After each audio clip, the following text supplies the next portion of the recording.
questions. Questions orales. The Honourable Leader of the Opposition.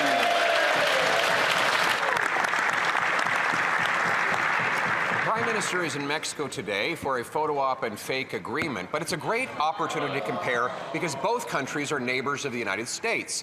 In the last quarter, Canada's economy shrunk by 1.6%, while the Mexican economy grew by 2.4%. Wow. The Canadian exports to the United States crashed by 18%, while Mexican exports to the U.S. are up 1.4%. Wow. And the Canadian unemployment rate is 3 times higher than Mexicans. Wow. Will the Prime Minister ask his Mexican friends what they're doing right that he's doing so wrong? Right. The Honourable Minister of Industry. Mr. Speaker, this Prime Minister believes in having a strong relationship with Mexico, our second biggest trading partner. That's exactly why he is in Mexico today, meeting with the President to make sure that we can have our trading relationship really on par. Now, the other thing that the Leader of the Opposition needs to understand is that we're living in a much more dangerous and complicated world with trade tensions having impacts on trading partners all around the world. We will stand up for workers, we'll stand up for our businesses, and we'll build Canada strong. The Honourable Leader of the Opposition. This is the time in the life cycle of any Liberal government when they go from making promises to making excuses. So they're blaming their collapsing economy on global tensions. But interestingly, Mexico shares the same neighbor as we do. We're both right next door to the Americas, so we can compare performance. But in the most recent quarter, the Mexican economy has actually grown by 2.4%. The Canadian economy down by 1.6%. Our unemployment is three times what theirs is. Why? The Honourable Minister of Industry. Mr. Speaker, what is shocking from the Leader of the Opposition comments is always talking down Canadian workers, Canadian businesses, the Canadian economy. You know what? Good news is the Bank of Canada yesterday reduced rates. We should all be celebrating that. This is good news, Mr. Speaker. And we will be there for businesses in the tariff sectors, including aluminum, steel, auto, copper, and all the other sectors, because we know that these workers are important, these businesses are important, and we have a plan to build Canada strong. Well done. The Honourable Leader of the Opposition. We support workers, and particularly the 86 million workers who have lost their jobs because of Liberal policies who are collapsing our economy. Question. Mexico has grown its economy by 2.4%, while Canada has seen a shrinking of 1.6%. Mexican imports to the U.S. have gone up, where ours have lost, are down by 18%, and their unemployment is 3 times lower than ours. Why? The Honourable Minister of Industry. Clearly, the Leader of the Opposition doesn't know what he's talking about. Because when we look at the Canadian economy right now, interest rates are down. The Bank of Canada has announced 2.5% for its key rate. It's good news for all those who have homes or are on the point of buying one. Right now, we know we have to work with Mexico and also the U.S., but our strategy is not only to build strong Canada, but also to look to other trade partners in Europe and Asia, and also in Mexico, of course, as well, to grow our economy. The Honourable Leader of the Opposition. We've had a free trade agreement with Mexico for almost 3 decades. So the Prime Minister is going for nothing more than a photo op, another fake engagement. Just like the Minister talks about interest rates, the Bank of Canada said the reason they're cutting rates while inflation is rising is because our economy is collapsing. They promised the fastest growing economy in the G7. They've delivered the fastest shrinking economy in the G7. They promised more home building. It's falling by 13%. They promised to spend less. Their deficit spending is 100% more. You know, talk is cheap, but why is it so expensive when this Prime Minister does it? The Honourable Minister of Industry. We know that the Leader of the Opposition believes in isolationism, which is basically that Canada is by itself in the world. We believe that we need sure that Canada is working with trading partners from Mexico, from Europe to Asia. And that is why the Prime Minister will continue to travel to make sure to engage with leaders of this in the world, because we believe that it is the way to build a strong economy at home, save and protect jobs, create new ones, attract foreign direct investments, and ultimately to make sure that Canada's voice of peace and multilateralism is heard in the world. The Honourable Leader of the Opposition. Mr. Speaker, we've had free trade agreements with all of those countries and regions for over a decade. And yet the Prime Minister is busy, looking busy, flying around, grip and grin, pretending to do a lot while doing very little. But he could make use of all of that expensive travel by asking all of those other places why their economy is so much stronger than the one that he now leads. He's got, under his leadership, the second highest unemployment in the G7, the worst economic growth in the G7, the worst household debt in the G7, and the worst household debt and housing costs in the G7. Why is it that when he promises to be the first, he's the worst?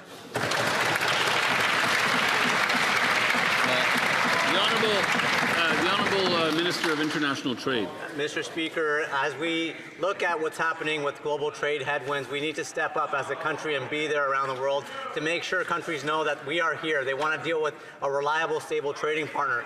It's our 15 free trade agreements with 51 different countries, access to 1.5 billion consumers that countries rely on, that Canadian workers rely on. That's why the Prime Minister will be there to make sure we're opening up new markets for Canadian businesses and workers. Thank you, Mr. Speaker. The Honourable Leader of the Opposition. Speaker, these aren't new markets. The member might have been asleep. Actually, he seems like a very young man. Maybe he wasn't born when Brian Mulroney negotiated NAFTA with the Mexicans. Maybe the Prime Minister was sleeping the day Conservatives negotiated a free trade agreement with the Europeans. He's going around taking credit for things that he never did while his economy collapses here at home. Canadians cannot eat, heat, or house themselves. Will the Prime Minister stop making excuses, taking fake trips, and get down to his job?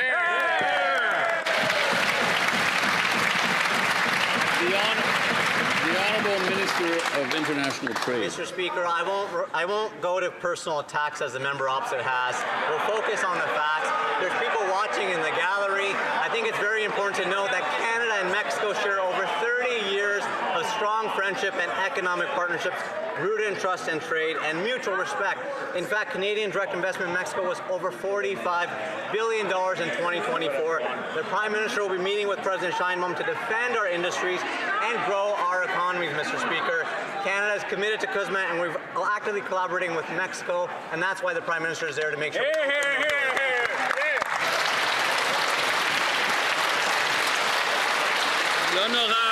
The Honourable Member for Saint-Jean. Mr. Speaker, it's not only Bill 21 and state secularism that Ottawa is attacking in the Supreme Court. It's worse still. By attacking the notwithstanding clause itself, Ottawa is attacking the ability of our National Assembly to democratically pass any law desired by Quebecers without first having to seek Canada's permission. This is an attack on secularism, but it's also an attack on our historic ability to protect the French language. It's an attack on our values and on the sovereignty of our Parliament. Will the Liberals abandon this odious charge against Quebecers? The Honourable Minister of Canadian Identity. We have the responsibility to defend one of the pillars of our democracy, i.e. the Charter of Rights and Freedoms across Canada, and to defend the rights of all Canadians. It is our work to defend the Charter, and everyone in this country has to be protected. We are doing our job, Mr. Speaker, and this case is before the Supreme Court, and we'll be following it very closely. The Honourable Member for Saint-Jean. Mr. Speaker, preventive use of the notwithstanding clause doesn't exist. It was invented to take away Quebec's ability to decide for itself. The federal government's only asking the courts to neutralize part of the Constitution without political debate and in the place of politicians with the aim of taking away fundamental powers from Quebec. This is not a legal debate.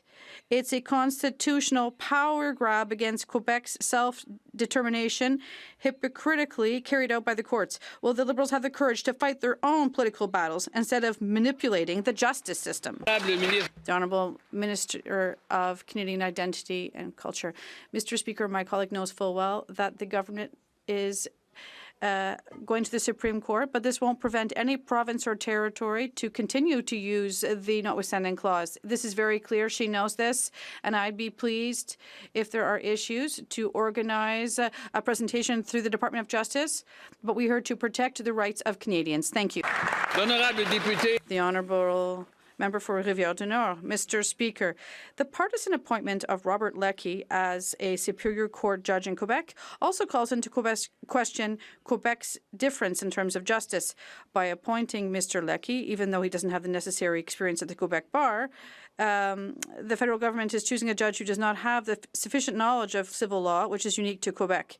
By appointing Mr. Leckie, who is a public opponent of state secularism and the French language charter, the federal government is knowingly choosing a judge who opposes Quebec's distinct nature. Will the minister rescind, finally, his appointment? The Honourable Parliamentary Secretary to the Minister of Justice. Thank you, Mr. Speaker. Judicial appointments to the Superior Court is the federal government's area of expertise, and Quebec participates in this discussion. We do so in good faith and arrive at an agreement.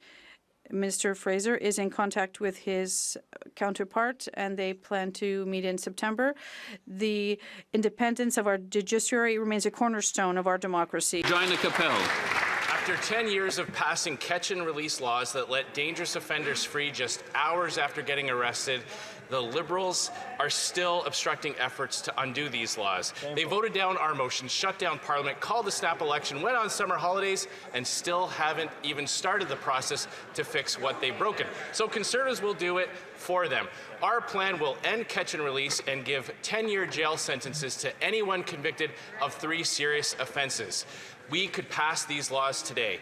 When will the Liberals stop obstructing Parliament and pass the Conservative 3 strikes you're out law? The Honourable Minister of Public Safety. Mr. Speaker, on April the 28th, Canadians gave this government a mandate to govern this country and to bring forward new legislation that will ensure that our streets are safer. The 3 strikes and you're out laws don't work, Mr. Speaker. We know that evidence-based decision-making tells us that 3 strikes you're out is a complete failure in the United States. It's been a failure in every single jurisdiction where that's been applied. We will make smart criminal justice reform, Mr. Speaker. We'll ensure that bail is strengthened to ensure that repeat violent offenders are off our streets. The Honourable Member for Regina Capel. That's the best they can do. One day they might get around to doing it. The evidence is in. Their plan is what caused the crime and chaos that is plaguing our communities. They deliberately changed laws to let thousands of dangerous and repeat offenders back on the street. Now they're admitting that they were wrong, but they're obstructing any efforts to fix the problem. Thousands of Canadians' lives have been shattered, and too many Canadians have paid with their lives for Liberal mistakes. So if they won't stop obstructing Conservative plans to fix what they broke, will they at least look the families of those victims in the eye and just say sorry? The Honourable Secretary of State for Combating Crime. Mr. Speaker, the Conservative leader always wants to bring U.S.-style politics to Canada. That's right. Let me be clear, Mr. Speaker. This didn't work in the U.S., and many of the states are already repealing that law. We're focused on real, practical, proven solutions that are constitutional and will keep criminals behind bars. The Honourable Member for Kamloops, Thompson-Nicola. 157 kilograms. The amount of cocaine that was recently seized by Alberta police. Mr. Speaker, this type of drug is often laced with fentanyl and carfentanil and goes on to kill thousands. The reality is that there's a lack of disincentive for drug dealers not to do this because of soft on crime policies by these Liberals. So the question is this: when will they stop obstructing and start repealing their soft on crime agenda? Hear, hear. The Honourable Minister of Public Safety. Mr. Speaker, let me take this opportunity to thank law enforcement for their diligent and hard work in ensuring that drugs are off our streets. If this This member is serious about protecting our borders, Mr. Speaker. He will support us in passing the Strong Borders Act, Bill C-2.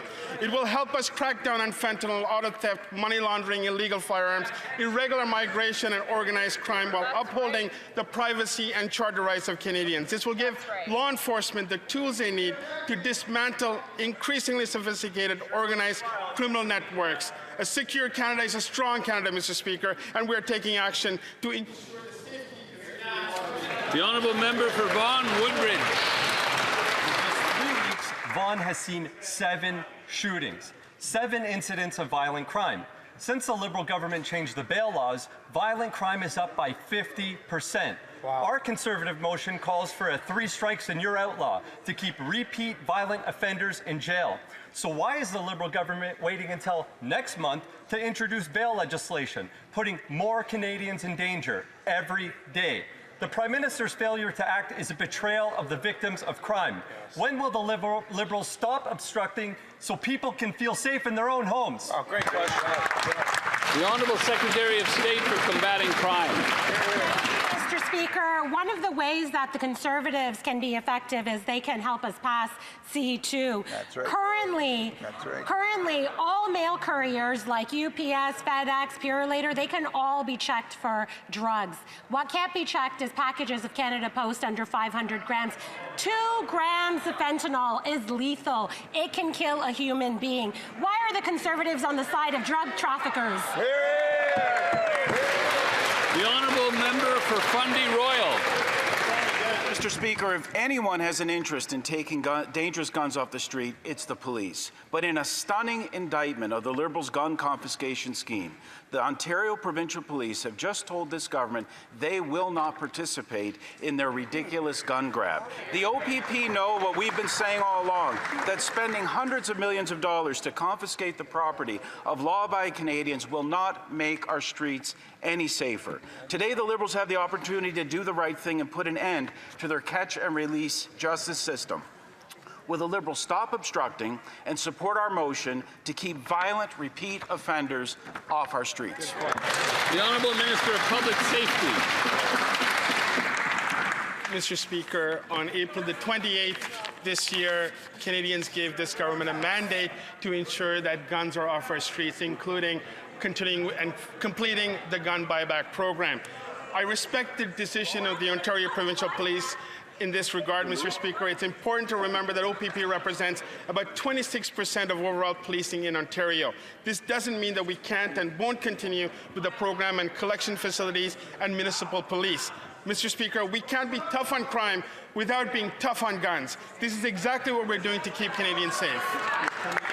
The honourable member for Bellechasse, Les Aides-Chemins-Lévis. Mr. Speaker, I love jogging outdoors and walking outside, but I no longer do it during my work weeks here in Ottawa. I no longer go out alone after dinner because I'm afraid, because I've been called out, shouted at, and denigrated because I'm a woman. There's also intimate partner violence, which is hidden and underreported. We need to stop looking the other way. We are introducing C-225, which would protect women from intimate partner violence, as well as a motion calling for a 3 strikes law. Will the Liberals support us? The Honourable Parliamentary Secretary to the Minister of Justice. Mr. Speaker, we are working hard to put forth legislation shortly. The Minister of Justice has already committed to this chamber to table a bill this fall, and we know that community safety is not just a slogan, it is our responsibility. While we are want to achieve tangible results, the opposition is just using slogans and fears. Canadians deserve better and want to feel safe in their own communities, and we are going to take action. Thank you, Mr. Speaker. The honourable member for Bellechasse, Les Aides-Chemins-Lévis. As a woman, I am disappointed to hear that. Women are constantly on high alert. Behind closed doors, the situation is troubling. Intimate partner violence is the most common form of violence against women. Our colleague from Kamloops, Thompson Nicola, tabled this morning Bill C-225. It would protect women who have no voice. Can we count on the Liberals to adopt this bill quickly? Yes or no? The Honourable Parliamentary Secretary to the Minister of Justice. Mr. Speaker, I understand my colleague when she talks about how hard it is to walk in the street. I know this as well. However, this is not the proposal that we saw today that will help increase safety in our streets. We're talking about logical legislation with all levels of government for our securities that will allow us to give us a collective solution. And therefore, it is by adopting Bill C2 that we will be able to do something together for women in Canada.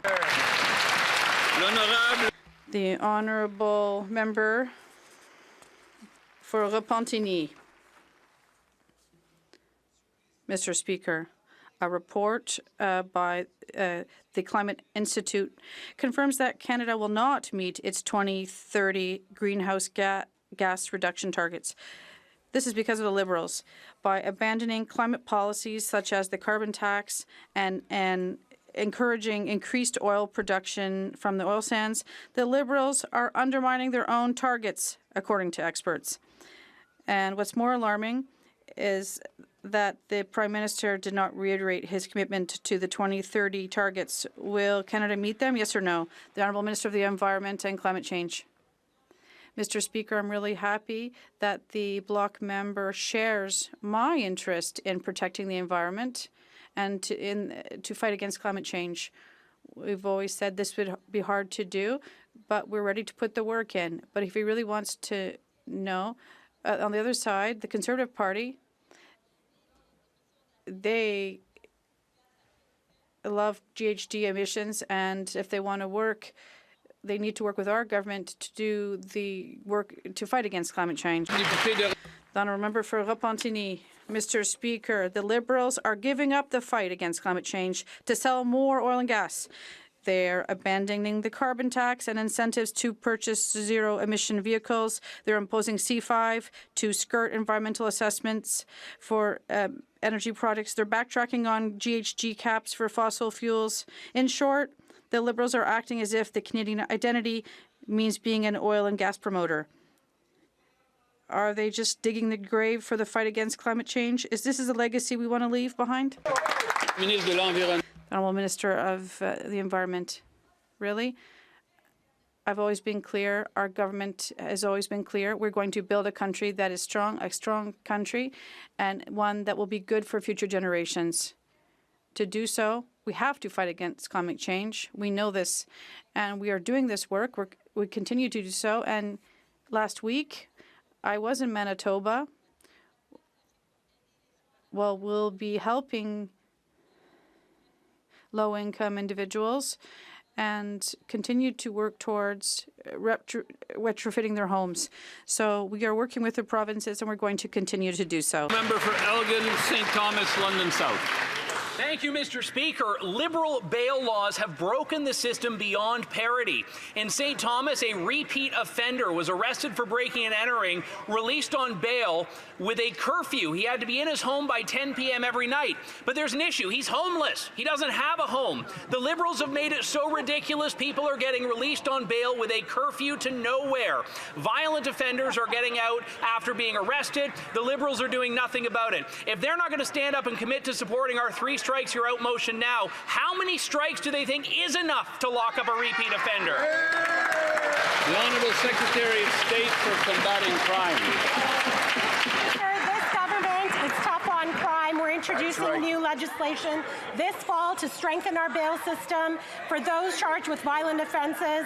Through our Stronger Borders Act C2, we're cracking down on organized crime, auto theft, fentanyl, and human traffickers, and securing our borders. We're listening to Canadian law enforcement agencies, and we are going to ensure that we put forward measures that keep Canadians safe. Hear, hear. Great job. The Honourable Member for Oxford. Mr. Speaker, soft on crime, Liberals Liberal laws are hard on Canadians and our communities. Just yesterday, Halton Region passed a unanimous motion demanding action from the Liberals on repeat violent offenders now, not in October, not next year. After a decade of Liberal catch-and-release laws that have allowed criminals to terrorize our communities, they're now obstructing conservative jail, not bail laws that will lock up our criminals. How many lives have to be lost before the Liberals finally wake up and get out of the way?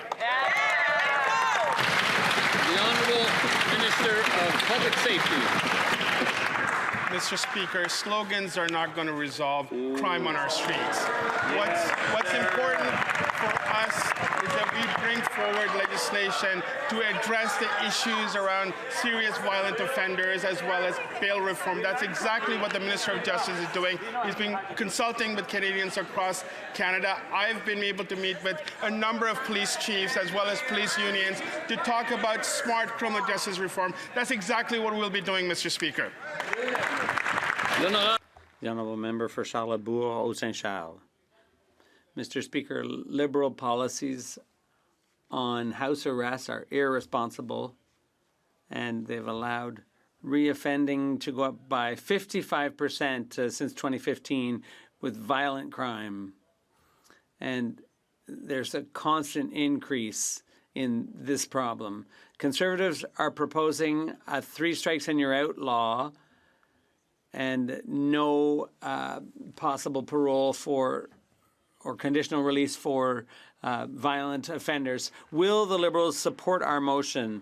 The Honourable Minister. The Honourable Parliamentary Secretary to the Minister of Justice. Mr. Speaker, we work in close cooperation with the provinces and territories in order to overhaul the parole system or the bail system. We are giving prosecutors more effective tools to keep violent offenders off our streets, including where there is organized or violent crime, home invasions, and human trafficking also. This government is attempting to improve public safety and restore confidence in our justice system. The Honourable Member for Hastings, Lennox and Addington, Tyendinaga.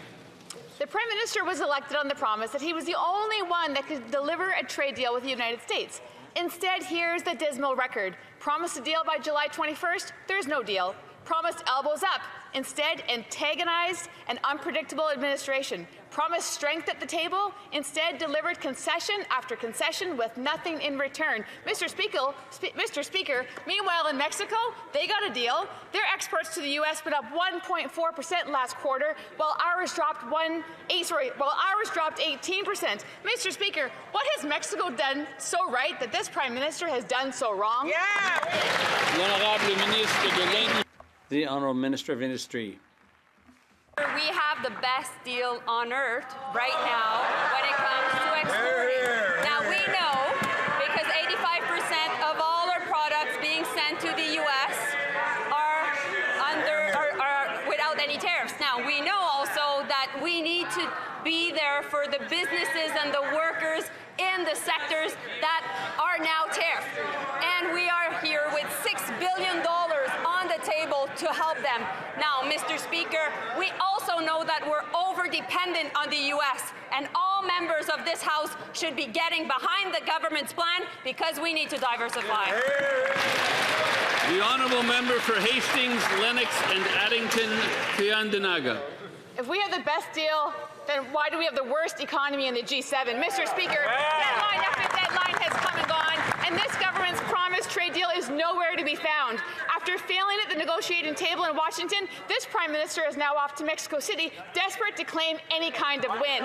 Compare that to our Mexican counterparts, who successfully negotiated a deal, sending their exports to the U.S. up 1.4% last quarter, while ours fell 18%. Mr. Speaker, again, what has Mexico done so right that this Prime Minister has done so wrong? The Honourable Parliamentary Secretary. Mr. Mr. Speaker, Canada and the U.S. share the world's most integrated, mutual, beneficial trade partnership. That's not up for debate. Millions of jobs in Canada and the U.S. depend on our trading relationship. Canada already, and it's unequivocal, has the best deal amongst U.S. trading partners. While we continue to negotiate with the U.S. and with Mexico, our government is focused on what we control the most, diversifying our trade relations and supporting Canadian businesses and all sectors. The honourable member for Peterborough. Speaker, residents of my riding have contacted me and my team to express their frustrations with the delays they experience when they try to contact the CRA. We know that the dedicated employees of the CRA provide valuable services.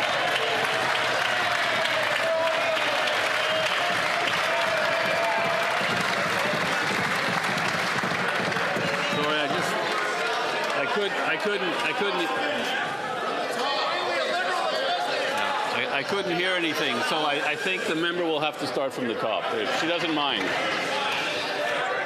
From the top, please. Maybe in a minute, but from the top for sure. So from the top. Mr. Speaker, residents of my riding have contacted me and my team to express their frustrations with the delays they experience when contacting the CRA.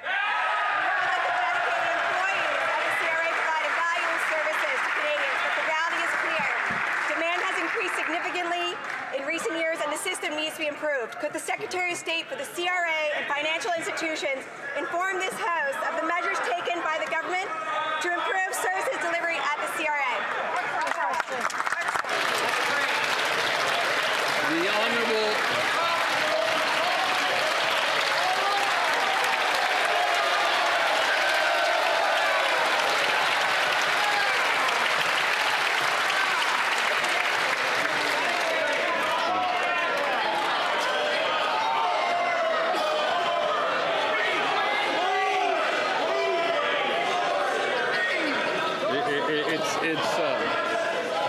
It's nice to see such unity in the House. The Secretary of State for Financial Institutions and the CRA. Mr. Speaker, thank you for that great question. Mr. Speaker, delays at CRA call centers are completely unacceptable. We all know that.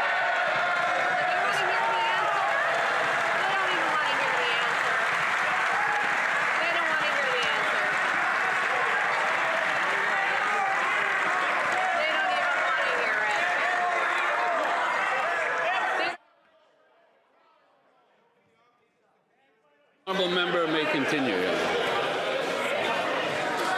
First, that's my first standing ovation. Thank you. But seriously,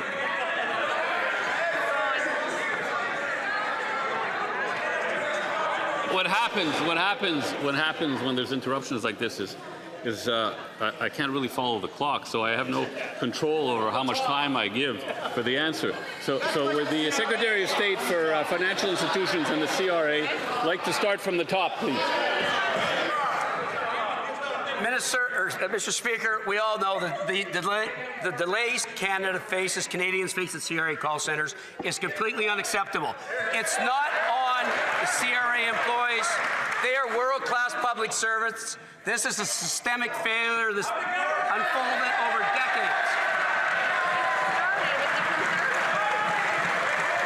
We've implemented a 100-day plan to improve service and access and eliminate.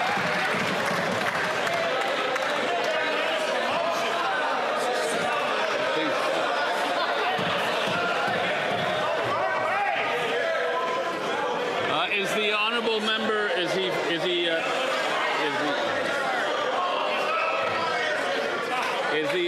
member? Did the honourable member finish his answer? Stand up again. It's your questions you're losing. It's your questions you're losing. Mr. Speaker, in all seriousness, Canadians from coast to coast to coast are frustrated with CRA call center delays. I know that. This is not on CRA employees. They're world-class public servants. This is systemic failure over decades. That's why we're implementing a 100-day plan. That's right. To improve service and accessibility, and we're going to eliminate delays. That's right. The Union of Taxation Employees and the Taxpayers Ombudsman also have expressed support I'm going to work with CRA leadership. I'm going to hold them accountable. We are going to fix this. Thank you. The honourable member for Simcoe North.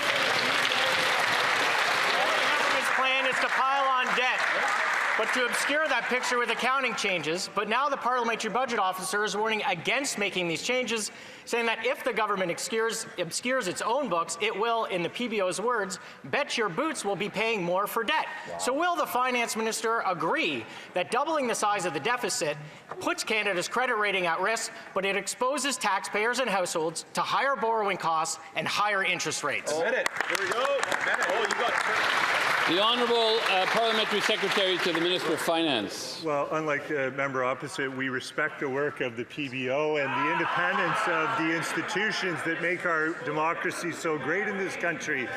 Our government is focused on delivering generational investments in the upcoming federal budget, which the minister announced will be on November 4th. This is good news for Canadians. A budget is coming that will ensure Canadians that we have a prosperous future. We're building Canada strong. The opposition members should get on board. The honourable member for Edmonton West. This tired, old Liberal government has doubled the deficit and has abandoned any fiscal anchors it once had, putting Canada's AAA credit rating at risk. The Parliamentary Budget Officer warns that rating agencies are not going to tolerate Liberal accounting tricks, and that if they even have a sniff of a change of a budget presentation, Canadians will be paying higher interest rates immediately. Why is this government playing political games with the budget and risking higher costs for all Canadians? The Honourable Parliamentary Secretary to the Minister of Finance. I think Canadians are getting tired of the Conservative Chicken Little routine. We know this week we had great news that inflation is at 1.9%, which is actually within the band that the Bank of Canada's target range. That's good news for Canadians because the Bank of Canada dropped interest rates this week by 0.25%. That means more money in the pockets of Canadians. That means Canadians save more on their mortgages this week compared to last. That's the bottom line, Mr. Speaker. The honourable member for Newmarket Aurora. The Prime Minister promised more jobs, but the only thing that's booming is unemployment. EIUs among women aged 25 to 54 is up 12% in just 1 month. And overall, EI claims are up nearly 13% year over year. Yet another Liberal broken promise. In Newmarket, I met a mother. She cannot find a stable job. She worries about feeding her 3 kids and paying her rent, and that worry follows her every hour of the day. When will this Liberal government face the damage it has done and apologize to Canadian women for the hardship their policies have caused? The Honourable Minister of Jobs and Family. You know what, Mr. Speaker? 4 months ago, Canadians chose to invest in themselves. They chose a government who saw the promise and potential in creating great jobs across this country, in investing in major projects and infrastructure, in ensuring that people had the skills they needed as our economies change and technology changes jobs. Mr. Speaker, they knew on this side, a Liberal government would protect them and their families now and into the future, and they knew they risked all of that with the cuts that Conservatives propose. Honourable member for Sherwood Park, Fort Saskatchewan. Mr. Speaker, that was truly a striking answer from the minister. My colleague pointed out that EI claims have gone up by 12% among women in that age group in just 1 month. And the minister's response, at least we have jobs. At least the Liberals are still here. Mr. Speaker, they should think less about themselves and their own jobs and more about women and people of all ages who have been negatively affected by their policies. The Parliamentary Budget Officer said the labour market sucks, wages are not going up. They are presiding over an employment disaster. When will they reverse course? The Honourable Minister of Jobs and Family. Well, Mr. Mr. Speaker, take it from a Conservative to try to torque the words that I clearly did not say. In fact, what I said was that Canadians chose a government that would invest in them, that would adjust our EI measures to reflect a changing economy so that people could access EI where previously they couldn't, where people could keep more of their earnings if they were separated from their job, where people would have longer weeks in case of a collapse of their industry. Mr. Speaker, we know that there are sectors struggling through increased tariff action, and we have not stopped. We have not stopped to protect Canadian families. That's what they... The honourable member for Sherwood Park, Fort Saskatchewan. Mr. Speaker, the minister is so busy congratulating herself that she hasn't taken... From the top, please. The honourable member for Sherwood Park, Fort Saskatchewan. Mr. Speaker, the minister is so busy congratulating herself for I don't know what that she hasn't actually listened to the numbers that we heard from Statistics Canada today. The situation is truly dire when it comes to unemployment. 12% increase for women 25 to 54 in 1 month alone. 23% increase year over year. Unemployment has been going up steadily for 3 years. Youth unemployment is at recession levels. We have the worst youth employment numbers in over 25 years. Mr. Speaker, this isn't the time for self-congratulation. This is the time to change the policy. The Honourable Minister of Jobs and Families. Mr. Speaker, I'm congratulating Canadians because Canadians chose a government that knew when things were tough that government would protect them. What did we do, Mr. Speaker? Even before the election and enhanced after, we made sure that if a Canadian's job was threatened through unfair tariff action, they would be protected. And they knew that Conservatives would not take care of them in these economically challenging times. They knew they couldn't count on Conservatives. Why, Mr. Speaker? Because every time Conservatives had a chance to stand up for Canadians, they voted against them. Wow. The honourable member for Hamilton East, Stony Creek. Food inflation is up 70% since the Liberals took office. Groceries are up 3.5%. That's 70% above inflation target. Beef up 33%, canned soup up 26%, grapes up 24%. The Prime Minister said Canadians would judge him by the cost at the grocery stores. The new report from Food Banks Canada gives Canada a failing grade on food insecurity. He has failed. Does the self-proclaimed great economist Prime Minister think that long lines at the food banks are good for our economy? The Honourable Secretary of State for Sport. Mr. Speaker, Food Banks Canada conducts important research, and they also make very important recommendations for governments. They say that we should strengthen the social safety net to support Canadians facing affordability challenges. So we're doing that with dental care, with the middle-class tax cut, with Build Canada Homes, with $10 a day childcare. Those things are making a difference in Canadians' lives, and the Conservatives voted against every single one of those measures. Are the Conservatives content to just keep pointing fingers, or are they going to make some recommendations? Maybe read the report from the experts, like food bankers across the country, serving Canadians. The honourable member for Hamilton East, Stony Creek.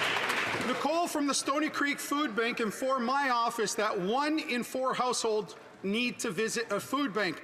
1 in 3 individuals walking in are children. They were serving 30 to 40 families per day before the summer, now 55 to 65 per day. That's up 71% since spring. Quote, Christmas season demand without Christmas-level donations. Canadians were promised food prices would decrease, but they've gone up. Would the Prime Minister please explain to the good people of Stony Creek why this promise was broken? The Honourable Secretary of State for Sport. Speaker, when I take the time to sit down with food bankers and experts in poverty reduction right across the country, they make recommendations. They talk about strengthening our social safety net and making sure that there's services like EI available to Canadians. Mr. Speaker, we've also got challenges with northern food insecurity, and that is something that we are working on directly on the advice of experts in poverty reduction. So again, I'll ask, will the Conservatives just continue to point fingers or make some real recommendations? Maybe perhaps read the Food Banks report, garner a little bit of insight from the experts on the front lines, and work together to end this crisis. The honourable député de Louis Saint. The honourable member for Louis Saint Laurent. Mr. Speaker, 10 years of reckless Liberal spending has fueled food inflation, and we know that in just a few weeks, the deficit will be even bigger. Who would have believed it? Food inflation affects all Canadian families. The Prime Minister said this week that the tariff war was having an impact. Is that right? Can he tell us why apples grown in Canada, picked in Apple, and sold in Canada, eaten by Canadians, cost 14% more? The Honourable Minister, thank you very much, Mr. Speaker, and I'd like to thank my colleague for his question. It's always fascinating to see the Conservatives growing a conscience during QP and then forgetting it right after. The trade war is having a huge impact on food inflation, but when it's time to vote for children or for housing, they vote against it. When we do things to put breakfasts in schools and early child care centers, this is what fascinates me. They always vote against it. The Honourable Member for Louis Saint Laurent. Mr. Speaker, we're talking about something essential to life here, food.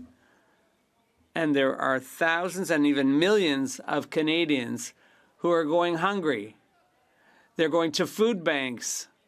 It's all well and good to show solidarity, but at the food bank in my riding, they're getting twice as many clients as a year ago. That's the reality under this Liberal government. Why show such hypocrisy when it comes to food inflation affecting all Canadians? The Honourable Minister of Transformation, Government Transformation.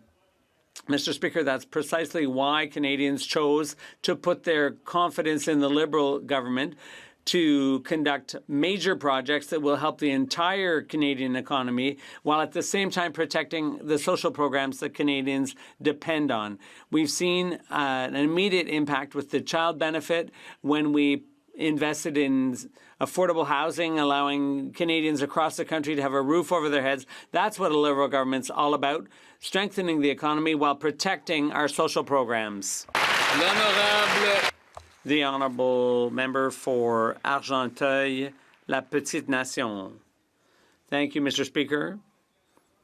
As Canada implements major infrastructure and clean energy projects, skilled workers will be key. Can the Minister inform the House of what steps are being taken to support workforce mobility and training? Honorable Ministre. The Honourable Minister of Jobs and Families. Thank you, Mr. Speaker. Canadian workers are ready to build. More than 100,000 workers have been trained through the Union Training and Innovation Program. We are facilitating the recognition of their credentials all across the country. The government is committed to building back better, as are Canadian workers. Member for Okanagan Lake West, South Kelowna. Mr. Speaker, the Globe and Mail has revealed that the former Minister of Transport was warned in May about BC Ferries buying ships from a Chinese state-owned shipyard, 6 weeks before the public was told. Yet the minister claimed surprise in this House. I am going to give the new minister the opportunity to break tradition with his predecessor and tell us the truth. Did she mislead Parliament? Yes or no? Here, here. The Honourable Minister for Housing and Infrastructure. Mr. Speaker, thank you. Like many of us in the House, I was disappointed as a British Columbian to learn that BC Ferries had procured the ferries from offshore. The reality was there were no Canadian bids on that procurement, and that's something that this side of the House is taking action on. First and foremost, making sure that we're supporting Canadian workers, Canadian materials, Canadian technologies. We are focused on a Buy Canadian strategy. We're rolling it out, and we expect the support around the House. Honourable member for Okanagan Lake West, South Kelowna. Unbelievable. With so many steel and shipbuilding jobs at stake, it's beyond belief that the former minister refused to push back and demand that these boats be made in Canada. Canadian unions and shipyards deserve a federal and provincial government that believes in them, listens to them, most importantly, stands up for them. When BC Ferries first flagged the deal to the federal government, did the former minister not have a duty to inform the House? Or, and I'm asking the new part-time minister, do they think that Canadians can't handle the truth? Honourable Minister for Housing and Infrastructure. Thank you, Mr. Speaker. Well, the opposition is twisting the facts around here. This is a BC Ferries procurement. These ferries were procured by BC Ferries, which is part of BC. It's important to distinguish between levels of government and arm's length from government, independent decisions that were made by BC Ferries. Of course, we're all disappointed with the decision because we want to invest in Canadian jobs. We want to invest in the Canadian shipbuilding industry, and we're ramping up the initiative to build Canadian ships. Member for Haldimand Norfolk. Was misled. New emails show that BC Ferries warned the former Minister of Transport's officials 6 weeks before announcing that the ferries would be built in China. Yet, the minister stood in this House of Commons and claimed that she was blindsided. At the same time, her staff was working with the Prime Minister's office on how to spin this billion-dollar deal. Canadians just want to know the truth. Why did the Liberals ship Canadian tax dollars and jobs straight to China? The Honourable Minister for Housing and Infrastructure. Again, I don't know why this is so confusing for the members opposite. This is a BC Ferries procurement. BC Ferries makes decisions about where they buy their ships, and that decision rests with those at BC Ferries. Mr. Speaker, we can do our part to invest in Canadian jobs, Canadian workers. We are focused on a Buy Canada strategy, and we will deliver for Canadian workers. Member for Davenport. Mr. Speaker, I'm proud to represent the people of Davenport, many of whom trace their Canadian story to Brazil and across South America. This summer, I hosted a roundtable with Brazilian Canadian business leaders and organizations to discuss the opportunities for growth in these emerging markets. I want to thank the Brazil-Canada Chamber of Commerce and the Minister of International Trade for participating in this discussion ahead of his visit to Brazil and Colombia. Could the Minister update this House on how the government plans to diversify Canada's trade relationships? Good question. Thank you. Minister of International Trade. Member from Davenport for her efforts in bringing together the Canadian-Brazilian business community. It is those insights that I took to Brazil a few weeks ago as we announced the launch of Canada-Mercosur discussions, a trading bloc consisting of over 250 million potential consumers that want to buy more Canadian products. This is just one of the many initiatives that our government is taking to get world-class Canadian products to new markets around the world. Thank you, Mr. Speaker. Honourable member for York Centre. This year, the Liberals will pay $300 million for the mayhem in Toronto's homeless shelters. Toronto's shelters now hand out needles and drug accessories to anyone who walks in. The shelters now turn into injection sites, bringing more crime and chaos to the streets of Toronto. Now Olivia Chow wants the Liberals to pay for construction of 20 more shelters inside of Toronto's residential neighborhoods. Proposed for my riding, the shelter at Keelan Wilson will be between a middle school and a daycare. Torontonians don't want shelters that function like drug dens close to our schools and playgrounds. Will the Liberals say no to Olivia Chow's shelters, or will they pay for their construction to have Toronto's children picking up used needles? Honourable Minister for Housing and Infrastructure. Thank you, Mr. Speaker. Well, I appreciate the member opposite giving me the opportunity to talk about an unprecedented $1 billion investment in supportive housing for people who are homeless or in shelters so they can move into transitional housing supported by health supports. We have an unprecedented investment ahead of us to make sure people can move from shelters into housing. We expect the members opposite to support that.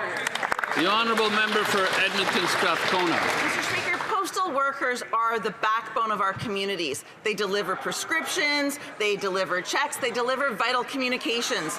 They could expand services as well to include things like postal banking and seniors check-ins. Yet instead of supporting the workers, instead of allowing them to bargain, the Liberal government has chosen to fight with over 65,000 workers. They've used Section 107 to suspend postal workers' legal rights to strike. Why is the government siding with Canada Post instead of standing up for fair wages, safe workplaces, and a stronger...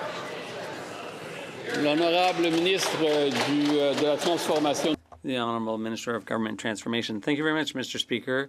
Canada Post is a vital national institution for this country. They provide service to many remote and rural communities, and I commend the workers on their work. It's been 158 years that Canada Post has been doing their good work, and I hope both parties will reach an agreement. Thank you, Mr. Speaker. Honourable member for Nunavut. The high cost of groceries makes life in the harsh Arctic more difficult. The discontinuation of the ICFI Hamlet Food Voucher Program hit Nunavut hard. People often ask for donations just to feed their family. Shame. This is a direct result of chronic underinvestment in Nunavut by both Liberals and Conservatives. I have written to the Minister of Indigenous Services. Will she respond with much-needed investments? Shame. The Honourable Minister for Northern and Arctic Affairs. Mr. Speaker, our new government is making life more affordable in the North through practical action that reaches families, strengthens communities, and reflects Northerners and what they've told us. We're supporting Indigenous-led housing solutions and building more homes right across the 3 territories in Inuit Nunangat. We're making sure that 14,500 families can afford essential food through the Canada Child Benefit.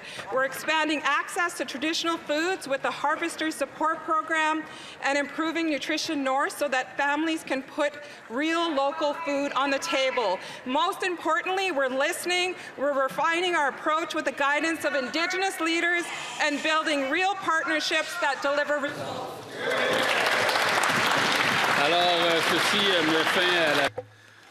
And with that, question period concludes for today. And I will give